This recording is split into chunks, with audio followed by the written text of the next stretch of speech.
Good evening, everyone. Long time no see. I hope you are as happy as I am to be back. It's officially autumn. Well, it has been.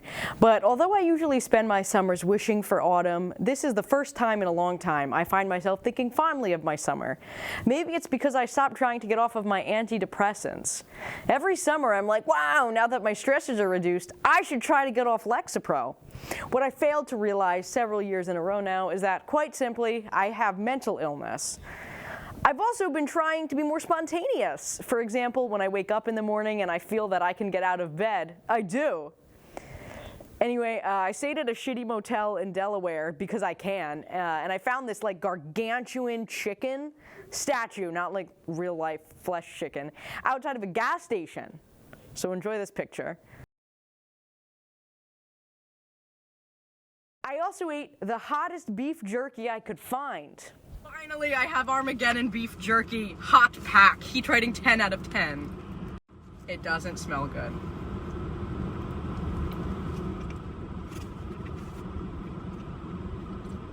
Oh, it's getting hot. It's getting hot. It's getting hotter. It's hot. This is the hottest thing I've ever eaten.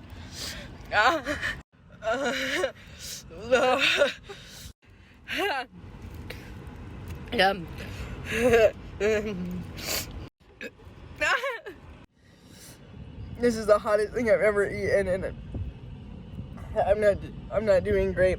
The third ingredient is Carolina Reaper mash. Oh, it keeps going. Then Trinidad scorpion pepper powder, then cayenne, then habaneros. And then I ate a lot of it. Guys, I don't think you should eat this. This was really, really intense pain. I can't even begin to describe what this felt like. To all the burn victims watching, just know I too now understand your pain. I found myself on the bathroom floor of a Quick Check, no data, huddling over the toilet, clammy. That night I found myself laying face down, bottoms up, under a ceiling fan. Usually not where I am in that position.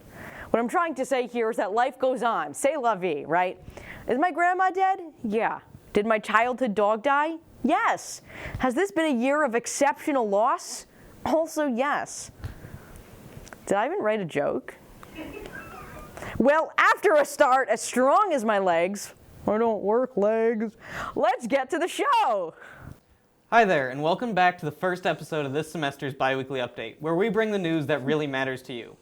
Before we start, I wanted to say that I've had a great time doing Biweekly Update over the last few semesters, but this will be my last episode. Next time you see the show, you'll see my awesome replacement, Eugene. But for now, I'm Chris. And I'm Brielle. Starting off tonight, we've all heard the news of Queen Elizabeth's passing. Channels all across the UK broadcasted the Queen's funeral, but BBC Channel 5 had a different type of memorial. They played the Emoji Movie during the burial.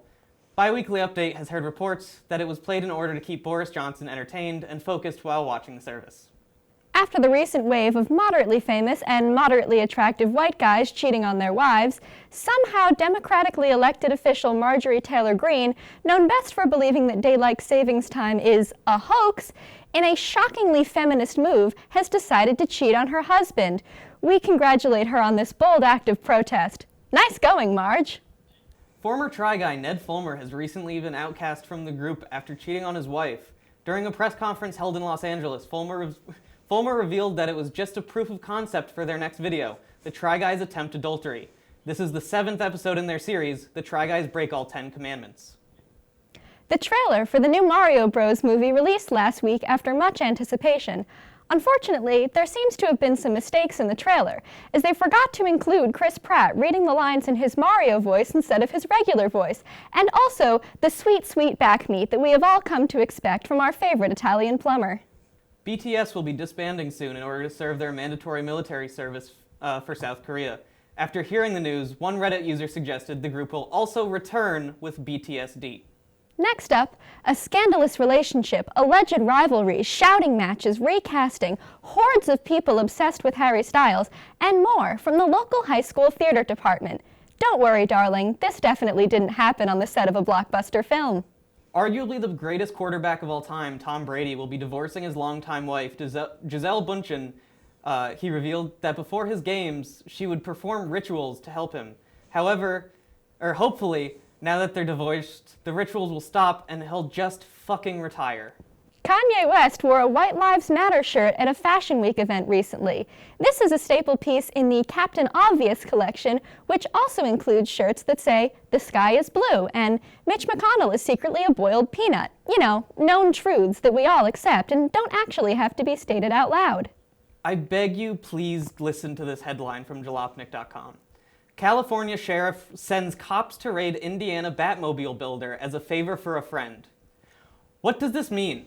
Can someone, please tell me what this means? Did Tyler order a Batmobile? I thought he left Studio A. How is he affording this? Anyone in Florida was encouraged to evacuate the state as Hurricane Ian threatened their safety. Strangely, the government reported that the hardest group to convince to leave was not longtime residents, but instead adult Disney fans who believed that, quote, "the fairy godmother's magic would protect their vacation." Here's to hoping that Walt's frozen head stayed safe and dry. That's all the time we have for now. I wanted to say thank you guys again for a great few semesters of Biweekly Update. For the last time, I'm Chris. And for the first time, I'm Brielle. Good night. Welcome back. For tonight's panel, I'm joined with Max Hochberg and Tom Tricoli to discuss the worst dining hall food and the worst dining hall food combos. I know Max has some controversial thoughts on this, so I would like to hear him out first. Okay, the whole controversial thought, quote unquote, is simply a question. At what point is a soup a soup? And I was, I guess, attacked for my take, which was that Alfredo soup, or Alfredo sauce, whatever you want to call it, could be a soup, which I had as a meal, accompanied with a grilled cheese. Not only was it tasty, it was great. And I feel like it was in poor taste for people to out me as saying that it wasn't like a very, it's soup, basically, is what I'm saying. Okay. I think we should say our takes, and then we can retaliate as needed.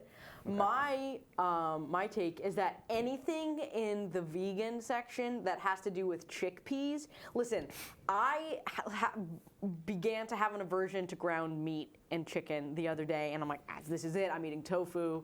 But I don't have a car. I haven't gone shopping since August, so I'm kind of on my last leg here. So I'm still eating ground beef and chicken, but it's so foul to me. But whenever you go to this vegan, it's always some country in Africa, and then chickpea stew, Ethiopian chickpea stew, South African it's not. They're just chickpeas and water with tomato paste and no salt, no pepper, no nothing. And I think anything from there is the worst dining hall food you can get. Well, first, I just want to say, Max, it was a very philosophical question, being at what point is the soup a soup? I like that initial question. Thank you. Worst dining hall food? There's not necessarily an issue with this initially, but the pizza after it's been out for more than a minute, that light they have above it just sours the cheese. It's disgusting. Yeah, I ate that yesterday. Did you eat it fresh or did you wait for it to? It was so old. It was like almost dinner time. See, that's not even edible to me, so I'm impressed that you got that down. I was hungry. Mama was hungry. Yeah. That would be my worst dining hall food, is the pizza after it's been out. I think that's fair. I do want to say that the thought of eating just Alfredo sauce just doesn't sit right with me, but as a woman with an open mind and an open heart, I can't find fault in what you said. Because I remember last time this was brought up, we talked about clam chowder. Clam chowder is low-key Alfredo soup with clams and potatoes in it. Thank you. You can't say, oh, it's all cream, it's all cream. What do you think clam chowder is? Also, potato soup, any chowder. Chowder is cream-based. It's starchy, it's heavy. So to say that Alfredo sauce isn't a soup, well, first of all, because there's not enough carbs? That's what I'm saying.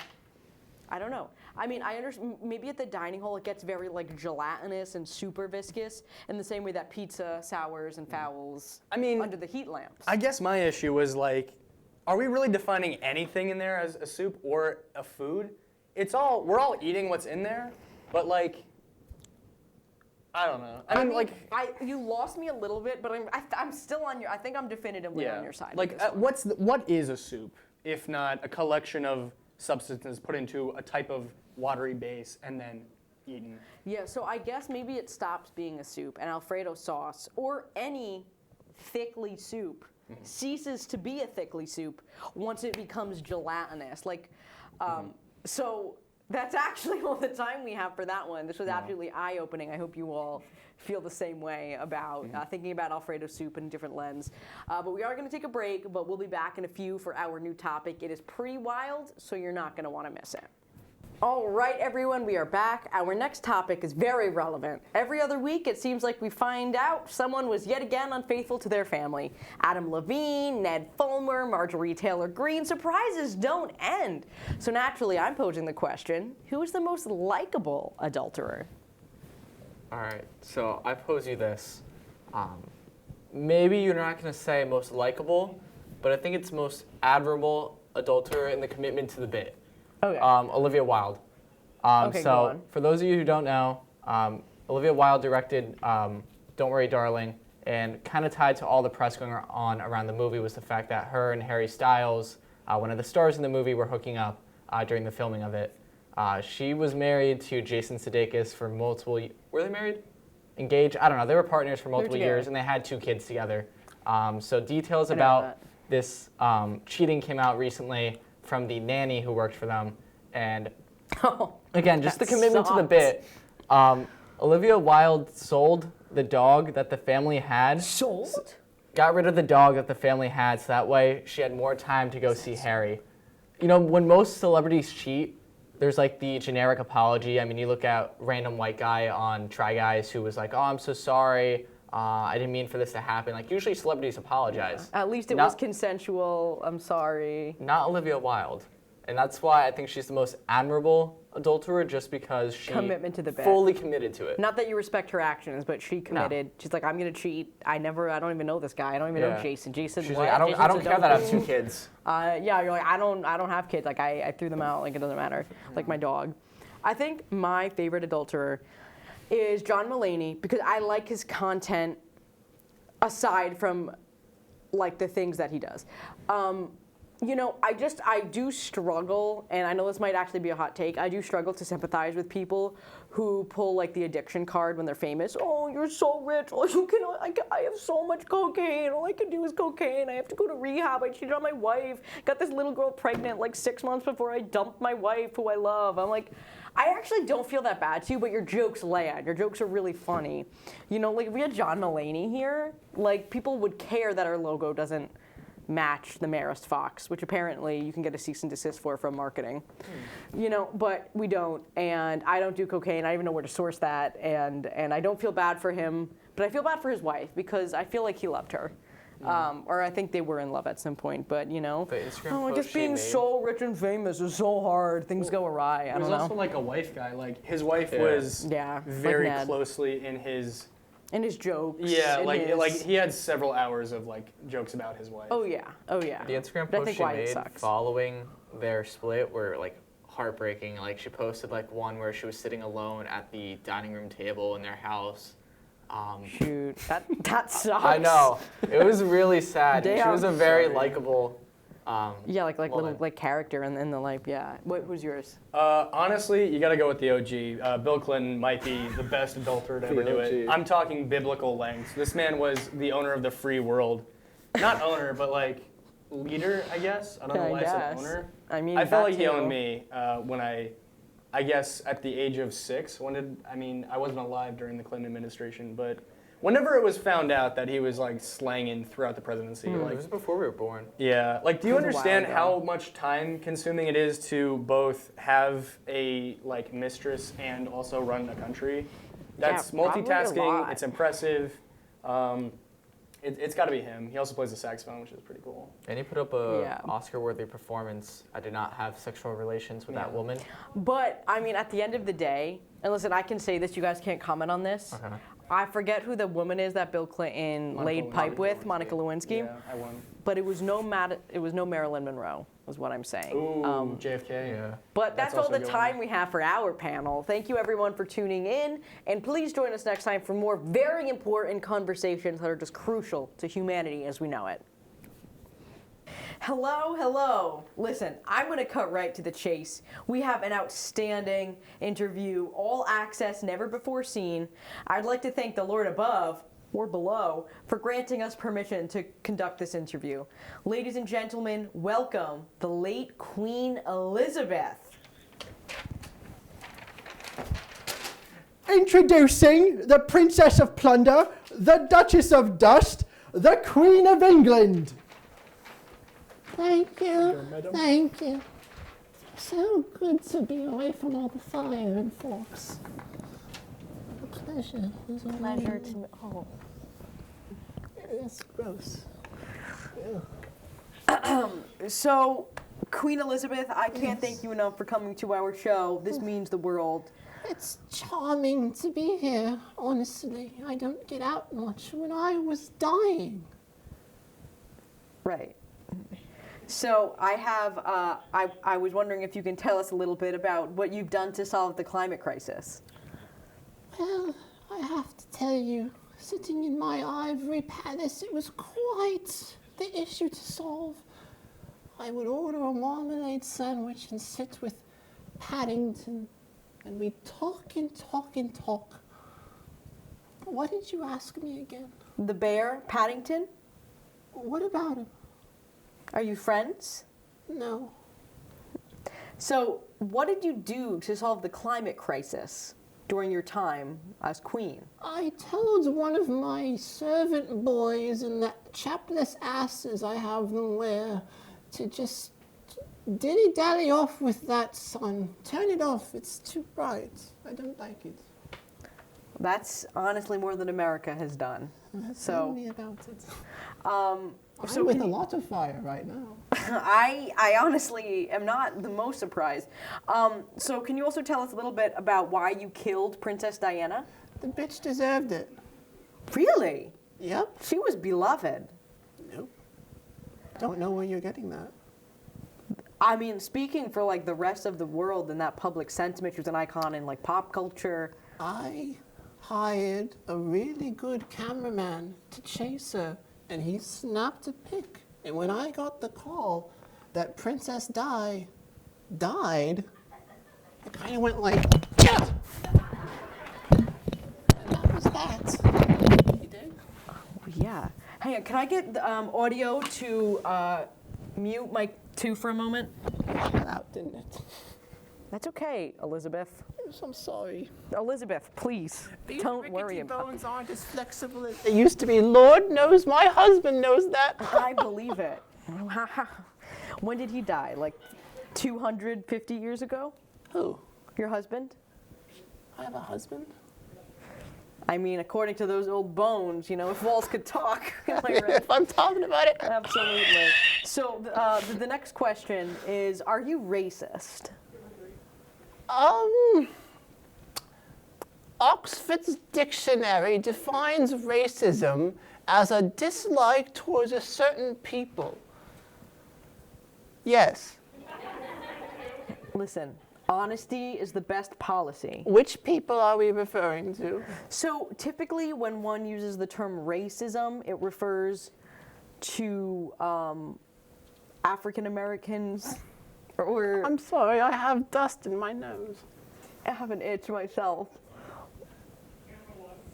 So typically it refers to black people. Oh, Or those African chaps. American people, yes, because of the terrible, I brutal history that they've endured. actually went out on my horsey through the town on the cobblestone streets. I heard the pitter-patter of their hooves. And a nice man called me a honky. I don't think I know what that means. It means white bitch, according to him. I don't know how much I trust it because he threw what I believe to be a brick at my head. A brick? It missed and hit my dear son, Prince Andrew. You have a son named Prince Andrew? What? That's exactly what I was thinking. So right, Queenie. You're so sweet. Isn't she the sweetest? So, my next question is, how long do you think Prince, now King, is it Charles? Can I confirm, is Charles?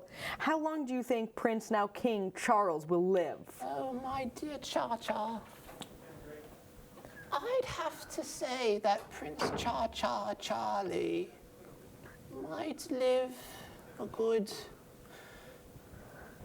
50,000 years, a good 1,000-year reign. That Right. is, if he doesn't follow his son's footsteps and marry an American whiner. Sure. So actually, on that topic, based on your genetics, 1,000 years, that does Yes. track. But do you think King Charles will kill any unwanted spouses? Yes. Okay, yeah. So I was going to say during his probable It is short-lived taught in monarchical royal term. etiquette class that Little class on it. Wow. Okay. he/she who puts a ring on it has the decision to put a ding in it. Now, in Wow. old British town, put a ding in it means we fuck her up a little bit, a little blah, like that. Right. You know what I'm saying, home slice? You know, personally, and I don't know about our audience based on our demographics, there's a lot of British UK slang that we're not familiar with, but I think context clues, you made those meanings pretty clear. So thank you for home educating us slice on that. refers to someone you wish to consider your brethren that you would share a slice of yourself with. Since okay. you would be bred. That's very interesting. Yes.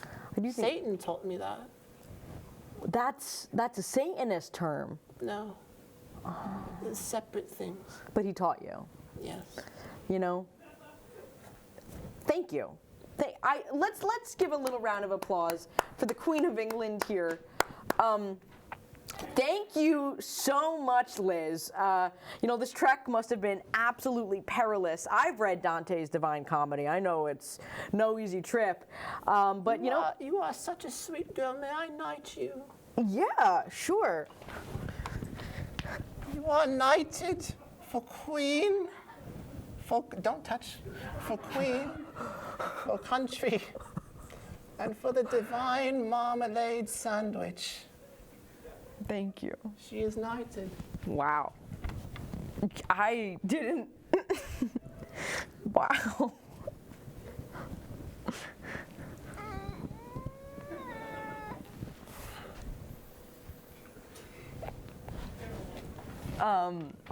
Right. Thank you again, Liz. I would like everyone to give it up for the late little lady. We'll be right back. We'll be back shortly. That is all we have for tonight. I want to thank Max Hochberg, Tom Tricoli, and Queen Elizabeth. Make sure to watch Studio A on our YouTube, MCTV HD, and don't forget to follow us on Instagram, Marist MCTV. For Studio A, I'm Danny Bonifetti. Take it easy, Po Town.